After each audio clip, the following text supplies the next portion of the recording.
பிள்ளைன்னா அது என்னமோ தெரியலங்க, இந்த அம்மாக்களுக்கு மட்டும் அப்படி ஒரு விஷயம் பிடிக்குது. நீங்க நல்லா கவனிச்சு பாருங்க, பையனை எங்கேயுமே விட்டு கொடுக்க மாட்டான். பையனை எங்கேயுமே விட்டு கொடுக்க மாட்டான். என்ன உங்க பையன் ஃபெயில் ஆம்ல, திருத்தனவன் சரியா திருத்தல.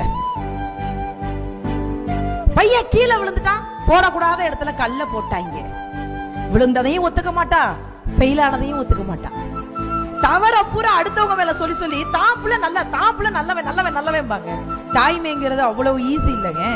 1ஆம் மாதம் உதிரம் நின்று, 2ஆம் மாதம் இதுவன அறிந்து, 3ஆம் மாதம் முகமது வெளுத்து, 4ஆம் மாதம் வாந்தி எடுத்து, 5ஆம் மாதம் மாங்காய் தின்று, 6ஆம் மாதம் சாம்பல் தின்று, 7ஆம் மாதம் இடையது மெலிந்து, 8ஆம் மாதம் நடையது தளர்ந்து, 9ஆம் மாதம் சிலர் முன் அழுது, 10ஆம் மாதம் பலர் முன் அழுது, நீ அம்மா என்று ஒரு வார்த்தை சொல்வதற்காக 1,00,000 தடவை அம்மா அம்மா அம்மா அம்மான்னு கத்துனவதா சார்.